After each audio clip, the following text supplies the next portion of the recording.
नमस्ते दोस्तों, welcome to Desai institute of mathematics. आज का विषय है लॉसअप और मॉसअप, जिसे हम अंग्रेजी में एलसीएम और एचसीएफ भी कहते हैं। लास्ट अध्याय में हम लोगों ने पढ़ा था कि गुणनखंड फैक्टर कैसे निकालते हैं और साथ ही हम लोगों ने पढ़ा था कि अपवर्तक या गुणक किसे कहते हैं। दोस्तों, अगर हम एलसीएम या एचसीएफ की बात करें, अगर हम एलसीएम और एचसीएफ की बात करें तो इनको ज्ञात करने की कई विधियां होती हैं। जैसे कि एक तो हम बाय डेफिनेशन परिभाषा के अनुसार भी एलसीएम और एचसीएफ निकाल सकते हैं। एक आता है आपका गुणनखंड विधि, जैसा कि मैंने पिछले अध्याय में बताया था कि गुणनखंड के द्वारा हम लोग एलसीएम और एचसीएफ भी निकाल सकते हैं। तीसरा हम कहते हैं भाग विधि। बेसिकली हम लोग गुणनखंड विधि और भाग विधि का अध्ययन करते हैं, लेकिन मैं आप लोगों को भाग विधि द्वारा ही एलसीएम और एचसीएफ निकालना सिखाऊंगा। तो देखते हैं कि लॉसअप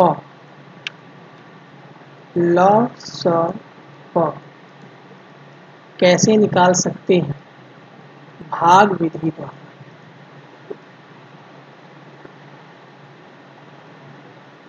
भाग विधि तो आपको याद होगा कि पिछले अध्याय में मैंने बताया था कि आप लोगों को लॉसअप और गुणनखंड निकालने के लिए कुछ ही संख्याओं से भाग देना रहता है, जिन्हें हम प्राइम नंबर्स भी कहते हैं, अभाज्य संख्याएं भी कहते हैं। तो वो अभाज्य संख्याएं मैंने कौन कौन सी आपको बताई थी? वो था 2, 3, 5, 7, 11, 13, 19, 23, आगे भी ऐसे ही संख्याएं हैं, लेकिन अगर हम इतना जान लें तो हमारे लिए काफ़ी है। लॉसअप निकालने के लिए भी हम इन्हीं संख्याओं का इस्तेमाल करेंगे। वैसे कई अध्यापकों के कई अन्य तरीके भी होते हैं लॉसअप ज्ञात करने के, लेकिन मैं अभाज्य संख्याओं द्वारा लॉसअप ज्ञात करना सबसे ज़्यादा श्रेयस्कर समझता हूँ।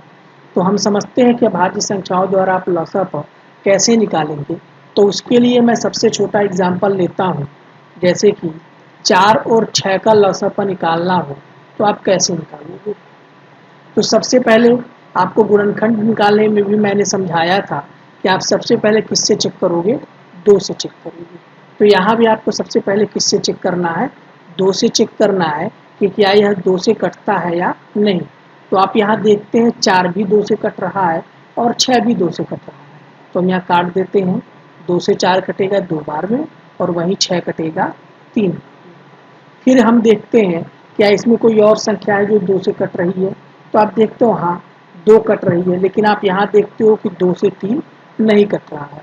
तो आप क्या करोगे? 2 से 2 को काट दोगे एक बार में और 3 को आप जस का तस उतार दोगे।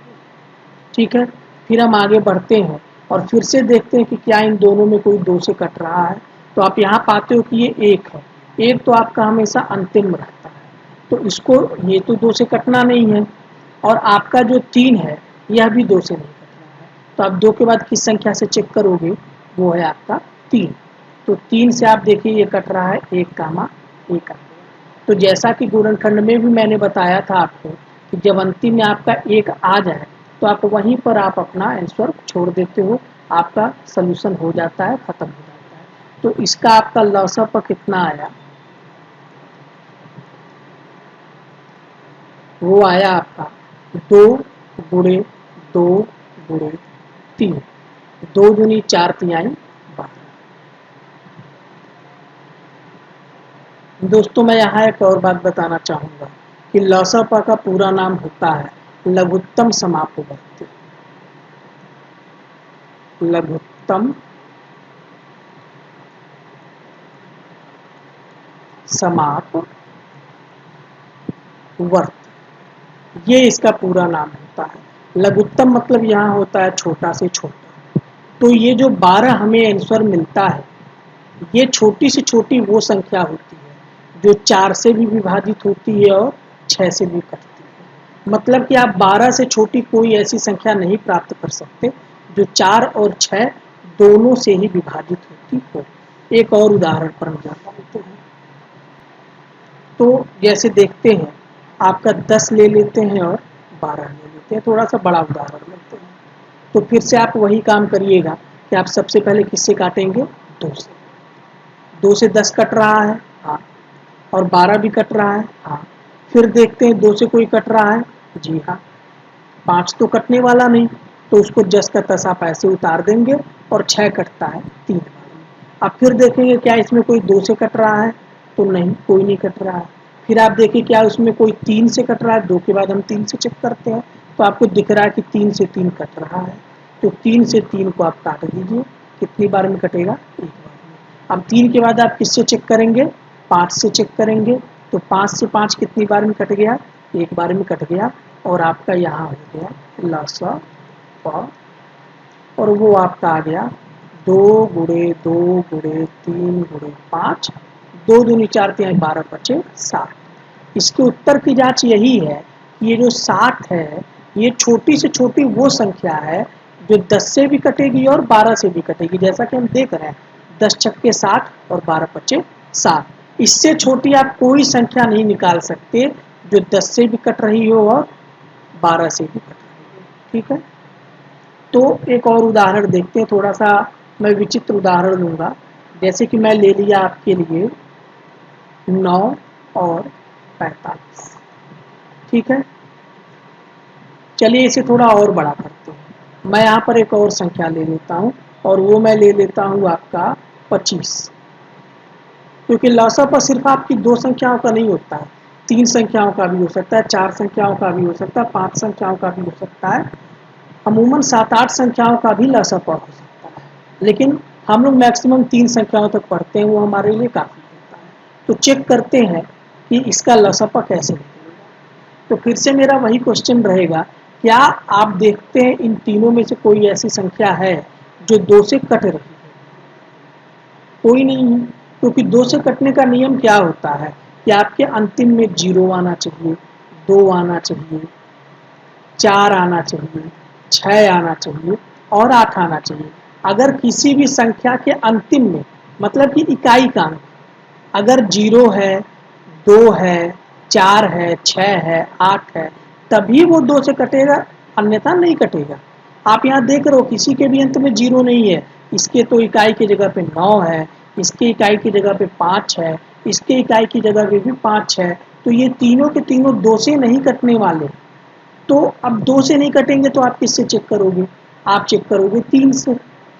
तो हम यहाँ देख रहे हैं 3 से 9 कट रहा है। क्या 3 से 25 कटेगा?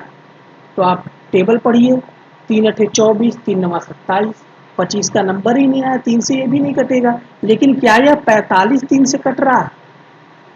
आप देखिए, 3 एक कम 3, एक शेष बचेगा, 3 पचे 15, कट जा रहा है, तो 3 से काट लेते हैं। 3 से 9 कटेगा 3 बार में, 3 से 45 कटेगा 15 बार में, और 25 तो कटने वाला नहीं। तो आप क्या करोगे? जस का तस उतार दोगे। अब फिर आप चेक करोगे कि क्या इसमें कोई 3 से कट रहा है?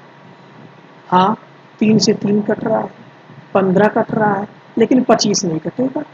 तो आप 3 से फिर काटो। 3 से 3 कटा एक बार में, 3 से 15 कटा 25 बार में, सॉरी 3 से 15 कटा 5 बार में, और 25 तो कटना नहीं है, तो 25 जस का तस उतर। अब आप फिर देखोगे क्या कोई 3 से कट रहा है? तो एक तो नहीं कटने वाला, 5 भी नहीं कटने वाला, 3 दूनी 6, 5 का नंबर ही नहीं आया, और 3 से 25 तो कटेगा ही नहीं। तो अब 3 के बाद हम किस संख्या से चेक करेंगे? वो है आपका 5। 5 से चेक करेंगे, तो 5 से एक तो कटेगा नहीं, लेकिन 5 से 5 भी कटेगा और 5 से 25 भी कटेगा। काट दीजिए, एक का एक उतर जाएगा, और 5 से 5 कटेगा तो एक बार में, और 5 से 25 कटेगा तो 5 बार में। पुनः आप देखिए, एक एक तो आ ही गया। अब आप फिर से 5 से देखिए, तो आपको दिख रहा है ये कट रहा है, काट दीजिए। एक तो ये कटेगा नहीं, उतर जाएगा, ये भी नहीं कटेगा तो उतर जाएगा, और ये 5 से 5 कट गया एक बार में। तो आपका लॉस ऑफ क्या हो जाता है? 3 गुणे 3 गुणे 5 गुणे 5, मतलब 3 त्रिक 9 पचे 45 और 45 पचे 225। ये आपका हो गया लसापा। फिर से देखते हैं, एक और लसापा का उदाहरण देखते हैं। इस बार मैं थोड़ी बड़ी संख्या पकड़ूंगा, जैसे 4 ले लिया, 6 ले लिया, 8 ले लिया और चलिए 24 ले लेते हैं। मैं 4 संख्याओं का लसापा यहाँ निकालने जा रहा हूँ, कोई कठिनाई नहीं है। आप वही काम करोगे, सबसे पहले 2 से देखोगे तो आप यहाँ देख रहे हो 2 से सारे के सारे कट रहे, काट दो। 2 दूनी 4, 2 तिहाई 6, 2 चौके 8 और 2 से 24 कटा 12। फिर देखो क्या इसमें से अभी कोई 2 से कट रहा है? हाँ, ये कट रहा है, ये नहीं कट रहा, ये भी कट रहा है, ये भी कट रहा है। तो जो कट रहा है उसे काटिए। 2 एकन्नम 2 कट गया।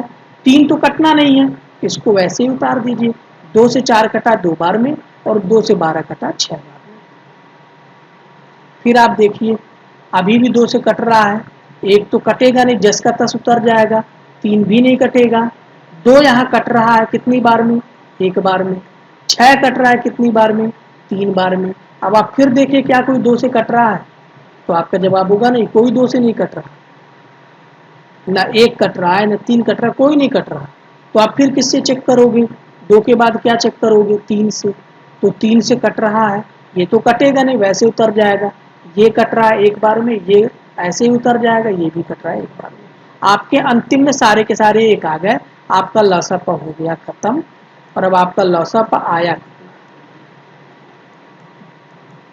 वो आया 2 गुणे 2 गुणे 2 गुणे 3। 2 दूनी 4, 4 दूनी 8, 8 त्रिके 24। और यहाँ भी 24 क्या है?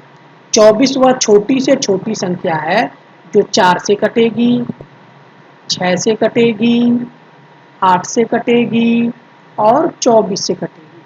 24 से छोटी ऐसी कोई संख्या आपको नहीं मिल सकती जो 4, 6, 8, 24 तीनों से कट जाए। फिर से आते हैं, अब आप पढ़िए मौसम। मौसम इसको पूरा कहते हैं महत्तम समापवर्तक, HCF।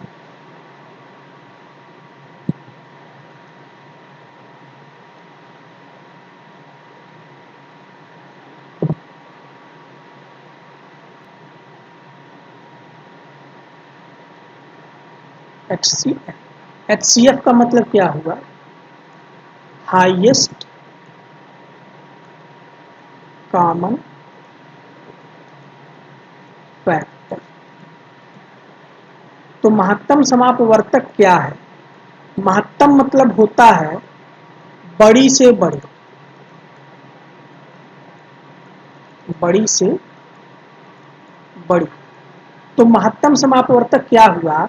यह बड़ी से बड़ी वह संख्या होती है जो जिसके द्वारा वो सारी संख्याएं कट जाती हैं जिनका आप मौसापा निकालते हैं। उदाहरण से समझते हैं, जैसे कि आप ले लीजिए 10 और 12। तो इसमें सबसे छोटा कौन है? वो है आपका 10। और बड़ा कौन है? वो है 12। अब आप डिवाइड करिए, 10 एकन्नम 10, शेष कितना बचा? 2। अब जब शेष बच जाता है तो फिर से हम यहाँ भागा का चिन्ह बनाते हैं और जिन्होंने भाग दिया है उनका कान पकड़ के यहाँ लेते आते हैं। अब आप फिर 2 से 10 को काटिए, कट रहा है या नहीं? तो आप देखते हो 2 पचे 10, कट गया। तो आपका मौसापा क्या आया? महत्तम समापवर्तक क्या आया जिससे आपने अंतिम में काटा है? और वो है आपका 2। ठीक है, तो 2 क्या है? 2 वह बड़ी से बड़ी संख्या है जो 10 को भी काट सकती है, 12 को भी काट सकती है। 2 से बड़ी ऐसी कोई संख्या आपको नहीं मिल सकती जो 10 को भी काटे और 12 को भी काटे। चलिए एक और उदाहरण देखते हैं। जैसे हम ले लेते हैं 20, 40, 50। इसमें सबसे छोटा कौन सा है? वो है 20।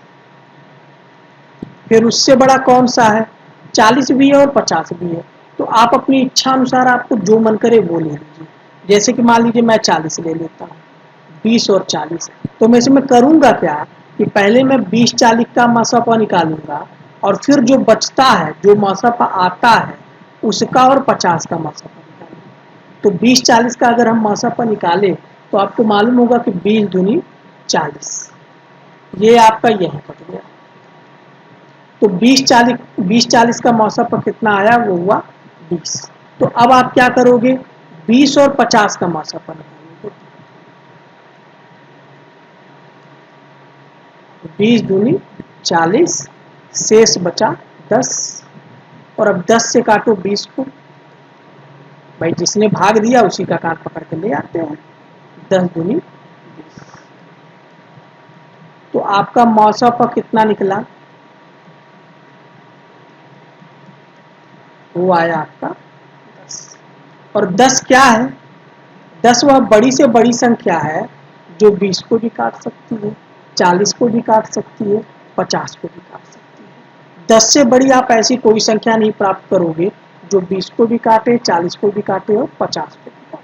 चलिए एक बहुत छोटा सा उदाहरण ले लेते हैं, है ना। अच्छा, इसी सवाल को हम एक और तरीके से भी कर सकते हैं। जैसे आप मान लीजिए कि आप 20 उठाते हो, 20 तो आपको लेना है क्योंकि ये सबसे छोटी है, आपको हमेशा यहाँ सबसे छोटी लेना है। तो क्या करते हैं, 20 के साथ आप 50 को ले लीजिए। हम 40 को ना लेकर के सीधे 50 को ले लेते हैं। तो आप क्या करोगे? 20 से 50 कितनी बार में कटेगा? 2 बार में, 40 आ जाएगा। शेष कितना बचा? 10। तो अब 10 से 20 को काटो। भाई जिसने भाग दिया उसका कान पकड़ के ले आते हैं। 10 दूनी 20। तो हमें क्या मिला कि जो हमारा सवाल था 20, 40, 50 का मौसापा, उसमें हमने 20 और 50 का जो मौसापा निकाला वो आया हमारा 10। अब आप किसका मौसापा निकालोगे? 20 और 10 तो हो गए, 20 और 50 तो हो गए, 20-50 का मौसापा आया 10। अब आप मौसापा निकालोगे 10 का और 40 का। तो निकालो, 10 लिखा और 40 लिखा, और हमें मालूम है 10 चौके 40। तो आपका मौसापा कितना आया? अगेन फिर से वही आपका जवाब आएगा, वो आएगा। तो ये वही है कि आप चाहे 20 के साथ 40 लेकर शुरू करो, चाहे 20 के साथ 50 लेकर शुरू करो, आपका जवाब हमेशा वही सेम। तो आज की क्लास यहीं समाप्त होती है।